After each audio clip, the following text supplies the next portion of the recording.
Is in-body image stabilization coming soon to a Canon camera near you? Hey everybody, welcome back to the vlog. It is tea time. Pick your poison, guys. Pick your poison. As you can tell, we're still in a witchy theme, or Halloween, or All Hallows Eve, or Samhain, or whatever you want to call it. I absolutely love this time of year, and I celebrate it almost for the entire month. Some people celebrate Christmas or whatever for an entire month. I love All Hallows Eve. The whole idea of honoring the ancestors is important to me. So today is going to be a Canon day, right, guys? Canon. They've been getting a lot of flack, especially with the advent of the EOS R. Why do you not have in-body image stabilization? So I want to talk to you guys about it. I want to get your opinion on it, and I'm going to tell you why in a little bit. Now, if you don't know, Canon usually uses IS, or image stabilization. You have VR, like on Nikon side, with vibration reduction or whatever. Canon has IS, which is image stabilization in their lens. Now, you can turn it on and off, which is always nice if you're going to throw something on a gimbal or whatnot, and you want to shut image stabilization off. Or for example, if you're shooting on a tripod and you want to shut off that IS, you can, right? So there is valid points to having image stabilization in a lens. It sometimes can be better.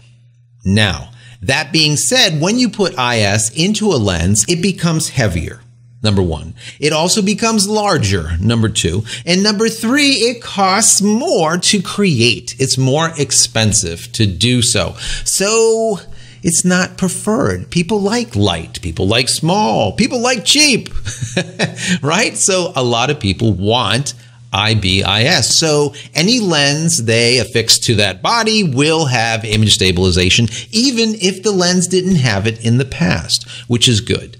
Now, Canon, like I said, has been getting a lot of flack for not having it, especially in their EOS R, and rightfully so to me. Canon has always said that we like IS for all of these reasons that I said, and they haven't went to IBIS because of these reasons, but I think at this point they have to. It's time to make that switch and move on into an IBIS system, especially since you have a mirrorless camera now, a mirrorless full frame camera at that.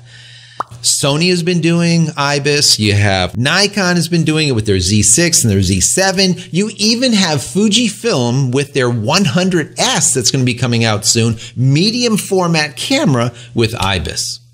So there's no reason for Canon not to have it. Well, guys, things have changed, and that's what I want to talk to you guys about. I'm going to bring up a schematic. Now, this schematic is for Canon's brand new patent for, guess what? Yes, IBIS. Now, when we look at this, the first thing that we see, or that I see, is number one, it's got a flippy thing, right? There is a mirror here. So this is a DSLR. It's not a mirrorless camera, which is odd, number one. Number two, at the top, we see a flash, a pop-up flash. We also know that only their lower-end DSLRs have pop-up flashes. Everything else, their pro or prosumer grade, do not have pop-up flashes, okay? So, yes, we are going to see in-body image stabilization soon because Canon does have this patent now on the books. So they can put it out anytime they want. I'm going to speculate within 6 months we're going to see IBIS. Now, I will also speculate that we will not see it in one of these cheaper cameras. I think we're going to see it in the brand new or the next version of the EOS R.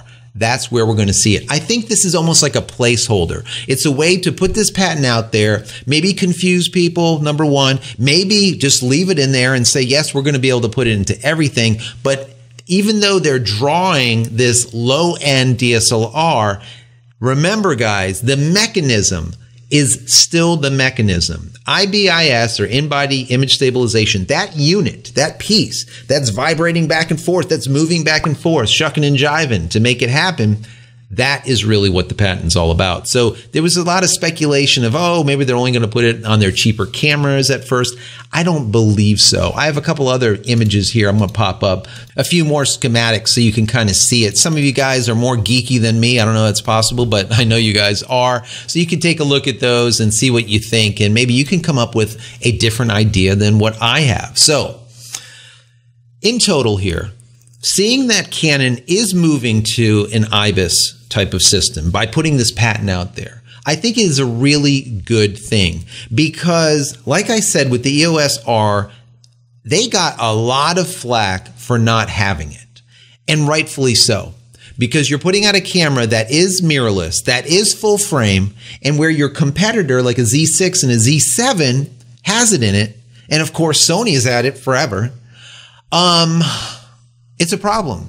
It's definitely a problem, and I think by seeing this patent, we see that the problem is going to be addressed by Canon. So I want to hear from you. What do you think about this patent? Do you agree with me? Do you think it's going to show up in the next 6 months, let's say? Yes, no? Do you think it's going to be in a cheaper camera, mid camera, high-end camera? Do you think it's going to be in a mirrorless camera? Where do you think Canon is going to put it first, or will they just put it across all of their cameras? I want to hear from you. In the comment area, put those comments. I answer almost every single one of them. Even if there's 300 or 500, I try to answer every single comment, unlike many other channels that you will frequent. That being said, if you enjoy my content, as always, please throw me a big thumbs up. That would be awesome. Don't forget to smash that subscribe button so you can get all my content when it becomes available, and click the bell icon so when it is available, you will be notified of it. And finally, head over to my website, jchristina.com, where you can find all the photography tools I've invented for you and me over the years. And hopefully there's something there that you might like. And if there is, please pick it up and support me. There's something new coming, Keep watching. Probably by next week, you're going to see it. Anyways, guys, I'm out of here for yet another vlog. We'll see you in the next one. Happy shooting.